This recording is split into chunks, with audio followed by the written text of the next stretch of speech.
All right, folks. Evan here, Red and White Podcast, and this is a raw reaction. I will record this without editing. This post game. I'm usually by myself. My partner is probably hammered or crying. I'm not sure, maybe both. But that was an ugly one. This team is really good. I think we're really good. I think everybody can see that. There's a lot of positives in this team. But the frustration is real. The dropped interceptions, the missed tackles, the stupid shit. I think that's the part that's frustrating everybody. I don't think the answer is firing Dave Doeren. I think that's a little bit soon, short-sighted. It's still 11 games to play. The issues just transcend the coaching at some point. It's been 30 years and we haven't been able to get over this hump. Now, he's definitely got to take the brunt of it because he's the head coach and that's what they do. But I think he's definitely elevated the program, at least from, hell, it seems like from the talent-wise. But, the team's definitely better. That's the problem. I think that's, again, why I'm frustrated. Another missed opportunity.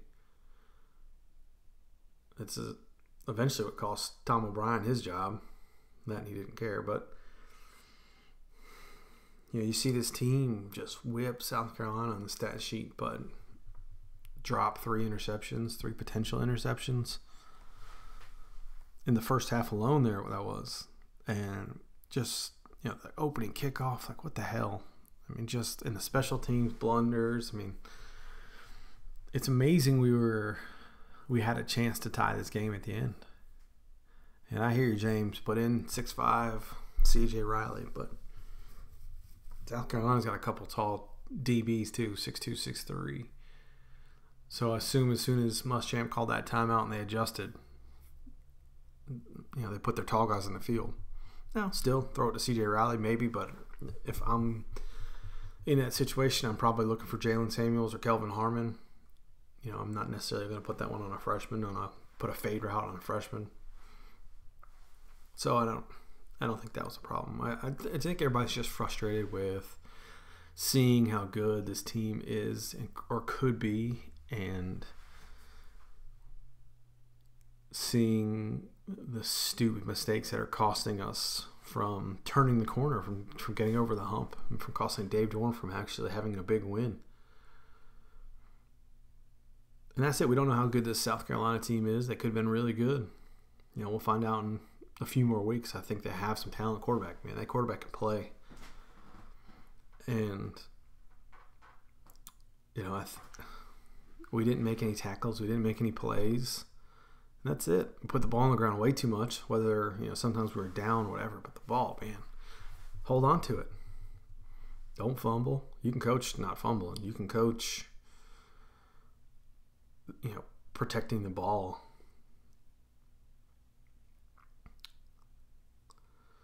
I don't know. I'm not firing him's not the answer. That's not the right thing. Not right now. Too much time left. Too much good happening in the program. But he's got to win. 6 wins and he's, get rid of him. If he wins anything less than 8, I can understand that. But I can also see him winning 8 and then winning the ball game when, 9-win team. Doesn't happen often for us, so we have to have some perspective of where we are and what we are. I think we can be a lot better. I think we've had the money and the commitment to football to be a lot better. For God's sakes, tickets and everything about the game day is expensive as hell. So I think we deserve to have our expectations raised a little bit, right? They asked for a commitment. Now we want to see championship commitment. Again, I don't think that's firing Dave Doeren, but I think there needs to be. And even if you do fire him, I don't know what the right answer is, because you'd have to pony up a lot of money to get a big-time coaching staff. A big name coaching staff at least, that's going to help you overcome the culture, overcome the 30 years of being close and then Lucy pulling the football away from you. I think there's there's something there. I don't know what it is. I don't know where I stand. I think I like what the program's going, but I know I'm frustrated like everybody else for not getting over the hump, not getting that big win or that signature win that's not a Carolina game. I mean, you see how much better this team is, but I don't know, like, why are they still making stupid mistakes? They're all seniors. I mean, it's the second oldest team in FBS. Why are they still making those mistakes? I mean, that's coaching. That's coaching to me. But I think those things are fixable. I just hate that they hadn't fixed them yet. And I guess there's not a lot of hope that they're going to be fixed if they haven't been fixed yet. I don't know. Make some plays. It's a different ball game.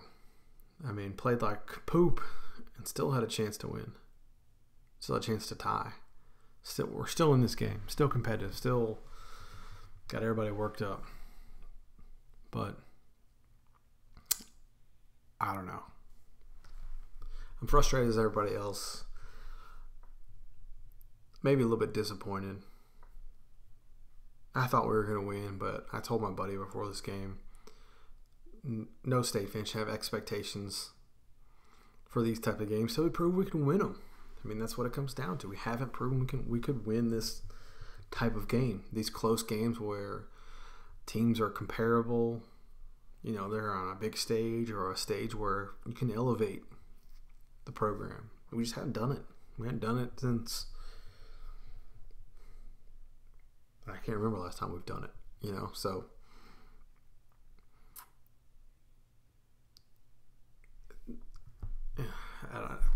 I think we have to all understand the expectations. Now, it doesn't mean we shouldn't desire to be the best or desire to be better, because I think we can. I think the things are getting better, but they're far from perfect.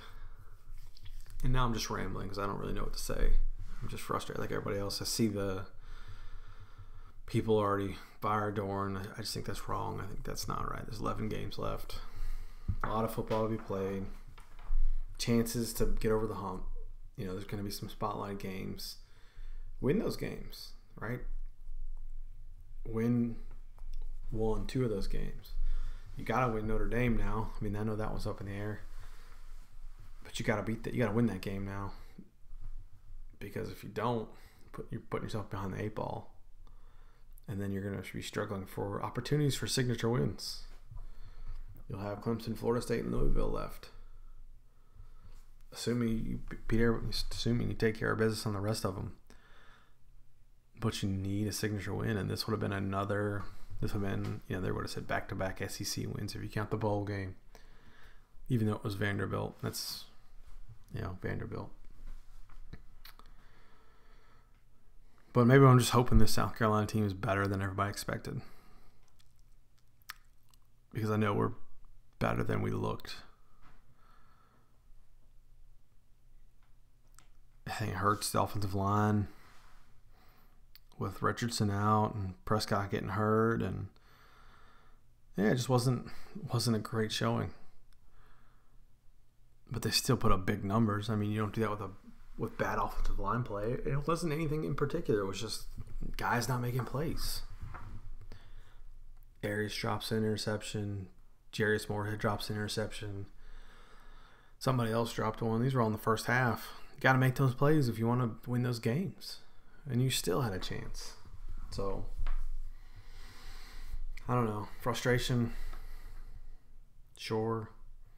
It's not over. Just dampens the excitement a little bit. I think everybody was really amped up.